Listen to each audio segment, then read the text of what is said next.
साथियों, 2023 में हम लोगों ने मुत्तफिका ये फैसला किया कि हालात बदलने वाले हैं और हम अपनी पार्टी के अंदर मुस्लिम उम्मीदवार की मांग करें। आप तमाम लोग जानते हैं वजह ये थी कि मध्य प्रदेश में कमलनाथ जी और कांग्रेस के बड़े बड़े रहनुमाओं ने जो 200 सीट का बंटवारा किया, तो जिसकी जितनी आबादी उसकी उतनी हिस्सेदारी की तर्ज पर सीटों का बंटवारा किया। मध्य प्रदेश के अंदर ओबीसी, अदर बैकवर्ड क्लासेस, अन्य पिछड़ा वर्ग, उसको 40 सीटें दी। अनुसूचित जाति जनजाति को 52 सीटें दी। उसके बाद जैन समुदाय को 5 सीटें दी, जैन समाज को, सिंधी समाज को 3 विधानसभा की सीटें दी और मुस्लिम समाज को सिर्फ 2 सीटें भोपाल के अंदर थी। अब जिसकी जितनी आबादी उसकी उतनी हिस्सेदारी की तर्ज पर जब आप टिकट का बंटवारा करते हो या विधानसभा का टिकट देते हो, तो मध्य प्रदेश के अंदर जैन समुदाय को आपने 5 से 6 सीटें दी, तो जैन समाज की बहुत ज्यादा आप देखेंगे तो 2 लाख से 2.5 लाख की आबादी है मध्य प्रदेश में। 3 लाख हो सकती है, इससे ज्यादा नहीं। फिर भी उनको 5 से 6 सीटें दी गई मध्य प्रदेश में कांग्रेस में। उसके बाद सिंधी समाज के अंदर, सिंधी समाज में आप पूरे मध्य प्रदेश के अंदर उनकी आबादी देखो तो 2-2.5 लाख से ज्यादा आबादी मध्य प्रदेश के अंदर नहीं है, उनको 3 सीटें दी गई। मध्य प्रदेश के अंदर मुसलमानों की तादाद 50 लाख से 60 लाख आबादी है। अब 50 लाख से 60 लाख आबादी होने के बाद सिर्फ 2 सीटें विधानसभा के अंदर भोपाल में दी गई, बुरहानपुर के अंदर नहीं दी गई। जहां से ये विवाद हमने खड़ा किया कि हमको बुरहानपुर के अंदर इस वक्त ऐसा माहौल है, भारतीय जनता पार्टी के 2 टुकड़े हो चुके हैं। आप यहाँ बुरहानपुर मुस्लिम बाहुल्य क्षेत्र है, यहाँ इतने 1,30,000 मतदाता हैं, आप बुरहानपुर से मुस्लिम उम्मीदवार को टिकट दो। जो वो बात उन्होंने नहीं मानी। हमने बहुत लड़ाई लड़ी कि आपने जैन समाज को 3 लाख पे 6 सीटें दे दी, सिंधी समाज को 2.5-3 लाख के ऊपर आपने 3 सीटें दे दी, 6 सीटें दे दी। आप 50-60 लाख पर नहीं देना चाहते। जब उन्होंने नहीं कह दिया, कोशिश करने के बाद, लगातार कोशिश करने के बाद, बार बार समझाने के बाद भी जब कांग्रेस के आला कमान के तमाम रहनुमा नहीं माने, तब जाके हमने बुरहानपुर के अंदर एक मुत्तफिका फैसला लिया कि हमको अपनी रहनुमाई, हमको अपनी क़यादत अब कुछ ऐसी करना पड़ेगी कि हालात को देखते हुए हम अपने ही बीच में से एक ऐसा रहनुमा तय करें जो हमारी अपनी रहनुमाई और क़यादत करे। तो हमने नफीस मंसा खान साहब को आपके सामने लाया। नफीस मंसा खान का अकेले का यह फैसला नहीं है कि वो आए और उन्होंने विधानसभा का फॉर्म भर दिया और हमको जमा किया और बोले चलो अपने को चुनाव लड़ना है। नहीं, बुरहानपुर के हर वार्ड से तमामी बुजुर्गों को, नौजवान साथियों को जो सियासत से दूर रहते हैं, उनको एक गांव के अंदर जहां लोग रहते हैं उनसे मशवरा करने के बाद नफीस मंसा खान साहब को मुत्तफिका फैसला लेने के बाद खड़ा किया। तो क्या गलत किया?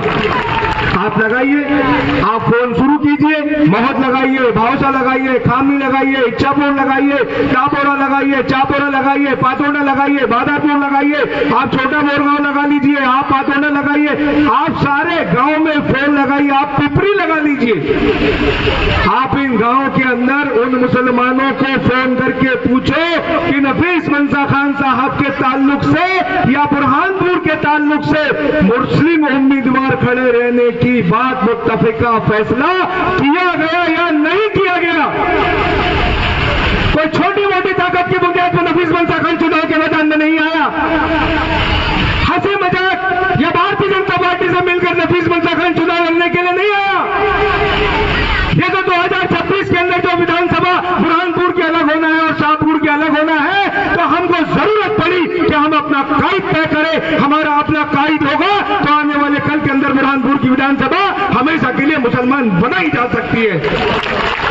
यह फिक्रमंदी है कि शाहपुर तुम्हारी, नेपानगर की सीट तुम्हारी, वहां से आगे बढ़ो तो भोपाल तक की सीटें तुम्हारी, भोपाल के बाद आगे बढ़ो तो पूरी सीटें तुम्हारी। 200 सीट तुम गैर मुसलमानों को देते हो तो मध्य प्रदेश के अंदर का तुम 3-4 सीटें मुसलमानों को नहीं दे सकते? 50-60 लाख वोटों के बदले में भी अगर तुम कांग्रेसी होने के बावजूद मुसलमानों को अगर तुम सीट नहीं दे सकते तो हम 23 पार्षद और कांग्रेस के तमाम ही लोगों ने यह तय किया कि अब बंटवारा होना जरूरी है। कर डाला हमने बंटवारा, हमने कांग्रेस की उस चटाई को अलग कर दिया और हम अपनी चटाई लेकर अलग हो गए कि अब हम अपनी क़यादत खुद करेंगे।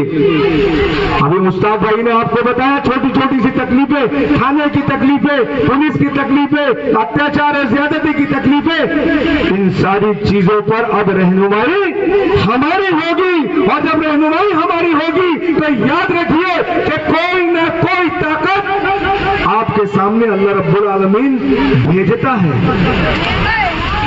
आप पिछले 20-25 सालों से परेशान थे इस बात को लेकर कि हमें अपनी क़यादत नहीं मिलती, कांग्रेस मुस्लिम टिकट नहीं देता, तो ऐसा माहौल कुदरती तौर पर बनाया गया कि अल्लाह रब्बुल आलमीन ने उधर 3 भेज दिए और इधर 1 मर्द मुजाहिद भेज दिया कि चुन लो अपनी क़यादत के लिए अपना रहनुमा चुन लो। ये कुदरती तौर पर आपके सामने भेजा गया फैसला है। ये पस मंजर को नजर में डालो, 1,30,000 वोट के अंदर से आपके बीच में सिर्फ 1 लाख वोट गिरेंगे जो 70% की पोलिंग होगी, और 1 लाख वोट अगर पूरी ताकत से आपने डाल दिया, बिस्मिल्लाहिर्रहमानिर्रहीम कह के डाल दिया, तो इस क़यादत को आने से कोई सियासी नेता नहीं रोक सकता। ये आपकी अपनी ताकत होगी। आप हिसाब तो लगाइए। डर भारतीय जनता पार्टी को यही है। भारतीय जनता पार्टी तो हार चुकी, भारतीय जनता पार्टी ने अपना बोरिया बिस्तर बांध चुका, क्योंकि उधर हर्षवर्धन सिंह चौहान ने पूरी भारतीय जनता पार्टी की चटाई सरका दी। अब भारतीय जनता पार्टी कोई गिनती में है नहीं दोस्तों, और कांग्रेस ठाकुर सुरेंद्र सिंह जी की चटाई इधर नफीस मिर्जा खान जी ने सरका दी है। वो होश में नहीं रहे, वो सिर्फ मुस्लिम वोटों की सियासत करके मुस्लिम वोटों के ऊपर चुनाव लड़ना चाहते हैं। आइए छोटी सी बात को समझाना चाहता हूं। पिछली विधानसभा के अंदर आदरणीय ठाकुर सुरेंद्र सिंह जी को 98,000 वोट मिले थे। आप निकाल लीजिए आंकड़ा, गलत निकलेगा कल पकड़ लेना, आपको जवाब दूंगा। 98,000 वोट उनको मिले थे। 98,000 में से 85,000 वोट हमारे अपने थे, फीवर मुसलमान एरिया के वोट 85,000। बचे कितने? 13 से 14,000। ये 13 से 14,000 किसके थे? ये गैर मुस्लिम लोगों के वोट थे जो ठाकुर सुरेंद्र सिंह को मिले थे। आज तो उधर 2-2 है, कोई वोट मिलना नहीं है। अब तो 13-14,000 की भी उम्मीद नहीं है उनको। सिर्फ मुस्लिम वोटों के ऊपर आप चुनाव लड़ने के लिए मैदान में खड़े हो, तो मेरे सवालों का जवाब दीजिए। एक सवाल के भी जवाब अगर ठाकुर सुरेंद्र सिंह दे देगा तो कल की तारीख में उवैद वकील उसके मंच पर दिखाई देगा। कल उवैद वकील उसके मंच पर दिखाई देगा। सबसे पहला आदमी पिछले चुनाव के अंदर अगर ठाकुर सुरेंद्र सिंह के मंच पे गया था तो कांग्रेस को छोड़कर उवैद वकील गया था उसके मंच पर। गली गली आप ही के मोहल्ले में, आप ही के शहर के अंदर उवैद वकील नफीस मिर्जा खान घूमकर उसके लिए वोट मांगता था। क्यों मांगता था? इसलिए मांगता था कि ये जीतेगा, कल मेरे कौम के गरीब लोगों के काम आएगा, उनकी दुख और तकलीफ के अंदर खड़ा रहेगा। क्या मेरे बुरहानपुर शहर के मेरे कौम मिल्लत के लोगों बताओ, बेरी मैदान के अंदर 12-12 औरतें, 13-13 औरतें जेल की सड़कों के पीछे चली गई। तो आपकी उस मुसीबत और परेशानी के अंदर कोई खड़ा रहा? किसकी वजह से वो जेल गई औरतें, वो लोग किसकी वजह से जेल में गए? तो ये कैसा कैसा कैसा इंसाफ था कि हमारी इतनी कुर्बानियों के इतने वोटों के बदले में हमको ये मिलता रहा। इतना ही नहीं, लॉकडाउन के अंदर आइए, जितने मुस्लिम वार्ड है, लॉकडाउन के अंदर अगर किसी वार्ड के अंदर विधायक की तरफ से कोई इमदाद अगर सार्वजनिक रूप से बांटी गई होगी तो एक मुसलमान मुझे बता दे निकल के मैदान में कि हमने इस मोहल्ले के अंदर इमदाद बंटवाई थी। है कोई ऐसा? अगर ठाकुर सुरेंद्र सिंह जी के साथ में कोई माई का लाल हो तो एक वार्ड बता दे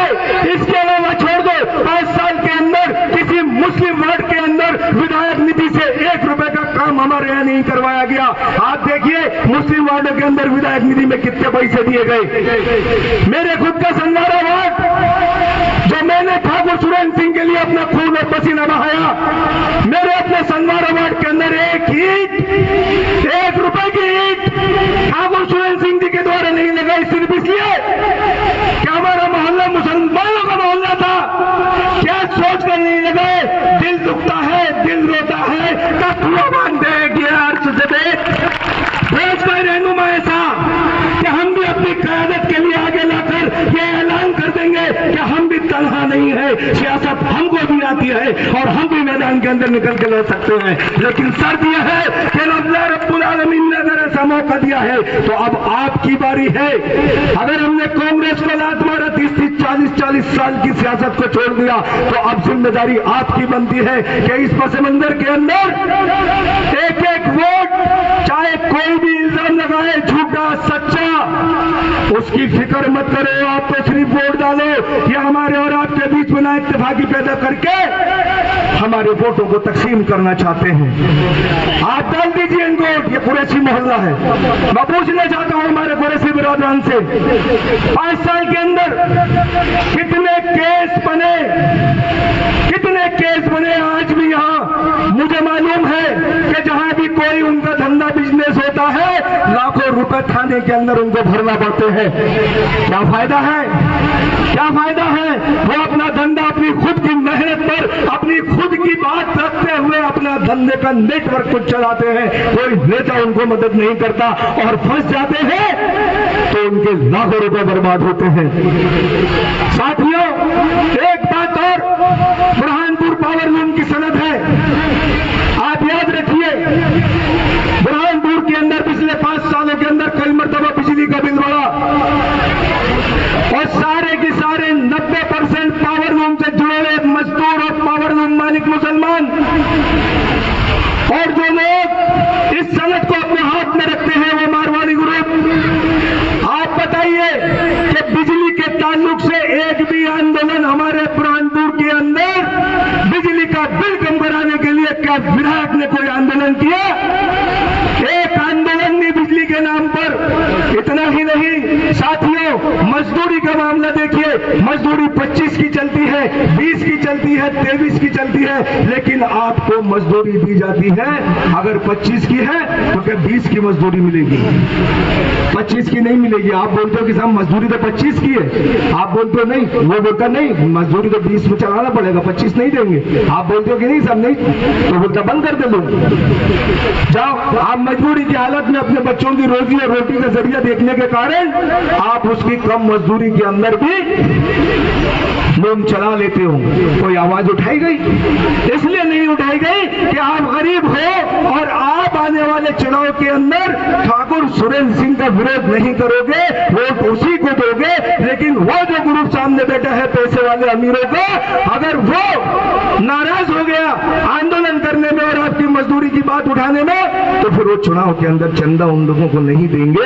इस बात के लिए 5 साल तक के हमारे विधायक महोदय इस मजदूरी के ताल्लुक से भी कोई आवाज नहीं उठाई, और आज हम पावर लूम मजदूर इन बातों को लेकर आर्थिक रूप से उनके गुलाम बन गए।